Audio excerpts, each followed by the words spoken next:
শাকিব খান, দা megastar Shakib Khan, তাকে নিয়ে নানান জল্পনা একেবারে শত্রুপক্ষের মুখে ঝামা ঘষে দেওয়া যাকে বলে।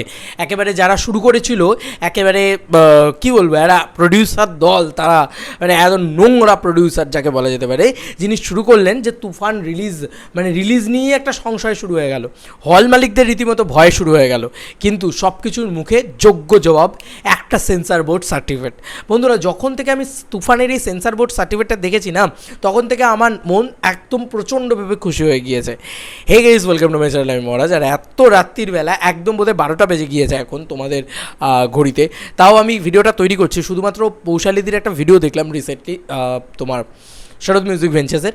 তারা একটা দারুণ জিনিস বলেছে কি, যে এই ছবির প্রডিউসার কে, তুফান আসলে কোন দেশের ছবি, তুফান কি একটা ইন্ডিয়ান ছবি নাকি একটা যৌথ ভেঞ্চারের ছবি, মানে ইন্ডিয়া বাংলাদেশ যৌথ প্রযোজনার ছবি, নাকি এটা এসভিএফের ছবি, নাকি এটা আলফা আইয়ের ছবি, নাকি এটা চরকির ছবি, কার ছবি এই ছবিটা, সেইটা কিন্তু পরিষ্কার হয়ে গেছে একটা সেন্সার বোর্ড সার্টিফিকেট থেকে। বন্ধুরা, এই সার্টিফিকেটটা আমাদেরকে কী শেখাচ্ছে, কী জানাচ্ছে, সেগুলোই নিয়ে কথা হবে। প্রথমত বলি, এই ছবির প্রযোজক কে। এই ছবির প্রযোজক শাহরিয়া শাকিল, তিনি আলফা আই চরকি, সেটা চরকি আলাদা, আলফা আই আলাদা। চরকির বিষয়টায় আসছি। আলফা আই কিন্তু তুফানকে প্রডিউস করেছে। তাহলে তারা কি থেকে হলো? তারা বাংলাদেশ থেকে হলো। তার মানে তাদের পরিষ্কার সাদা বাংলা কথা হচ্ছে যে তুফান একটা বাংলাদেশি ছবি, তুফান কোনোভাবেই একটা যৌথ ভেঞ্চার নয়। কিন্তু এখানেই একটা কিন্তু আছে, তুফান কিন্তু যৌথ ভেঞ্চারের না হলেও একটা কাইন্ড অফ যৌথ ভেঞ্চার। কেন? এখানে কিন্তু প্রডিউসার হিসেবে এসভিএফকে দেখতে পাবো না। এত যে কারা টাকা দিয়েছে, কি করেছে, কেন করেছে, কোথায় টাকা খরচা হয়েছে, যে এত প্রশ্ন উঠছিল, এত যে জ্বলছিল অনেকের তুফান নিয়ে, যারা শাকিব খানকে পাবেন না পরবর্তীতে, বা সারা জীবন শাকিব খানকে তারাই পেতে চান, সেই যারা জ্বলছিল আর কি, তাদের মুখে ঝামাটা ঘষে গেছে। কেন?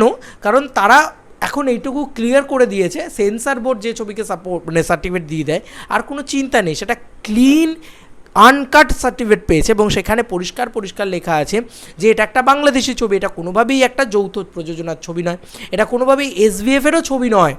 এই ছবিটা এসভিএফ ডিস্ট্রিবিউট করবে।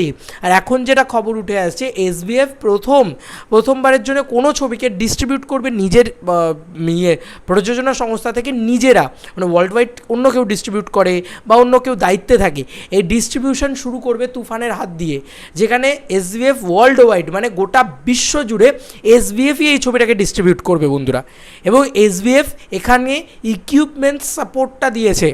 মানে আমাদের ইন্ডিয়াতে যখন শ্যুট হয়েছে তুফানে তো পুরো পোর্শনটাই ইন্ডিয়াতে শুটিং, পুরো সিনেমাটাই বোধহয় ইন্ডিয়াতে শুটিং, ম্যাক্সিমাম সিনেমাটা 90%।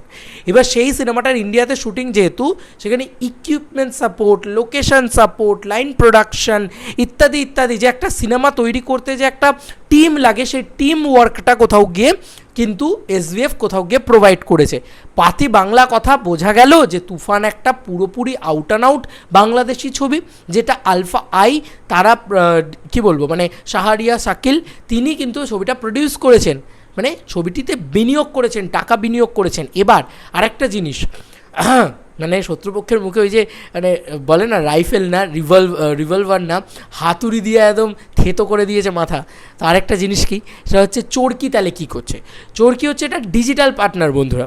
যখন তুফান ওটিটিতে আসবে তখন চরকিতে আসবে, ঠিক আছে, চরকিতে প্রথমে আসবে। আর আমার মনে হয় যেহেতু এসভিএফ এই ছবিটার সাথে যুক্ত হয়ে রয়েছে, তাই আমাদের এখানে এসভিএফের যে হইচই প্ল্যাটফর্মস আছে, সেইখানে হয়তো ইন ফিউচার আগে চরকিতে আসবে, চরকিতে হয়তো দীর্ঘদিন ধরে চলবে, 6-7 মাস বাদে, তার 6-7 মাস বাদে হয়তো হইচইতে নন এক্সক্লুসিভলি আসতে পারে, মানে চরকিতেও থাকবে, হইচইতেও থাকবে, এরমভাবে ঘটনাটা ঘটতে পারে। তো এই ছিল এখনকার মতো ভিডিও। তোমাদের আর কি মতামত এই এন্টায়ার ভিডিওটাকে মানে জেনে জানিও কমেন্ট সেকশনে। এসভিএফ কিন্তু এই ছবির প্রডিউসার নয় বন্ধুরা, এবং এটা আমরা বুঝে গেলাম যে তুফান আউট অ্যান্ড আউট একটা বাংলাদেশি ছবি, সেটাকে নিয়ে অকারণেই নেগেটিভিটি করা হচ্ছিল। হল মালিকদের কোনো চিন্তার কারণ নেই, কারণ এই ঈদুল আজহাতেই কিন্তু তুফান আসছে আপনাদের হলে, কারণ ক্লিন ইউএস সেন্সার পেয়ে গিয়েছে। একদম সুন্দরভাবে ফাটিয়ে বিজনেস করুন আপনারা, 10 লাখ 12 লাখ যার যত ইচ্ছা দিন, দিয়ে তুফান নিন। টেবিল মানি ব্যাপক উঠছে আমরা সবাই জানি, এবং তারপরে তুফান ফাটিয়ে বিজনেস করুন। চলো বন্ধুরা, নতুন কোনো ভিডিওতে দেখা হবে, বাই।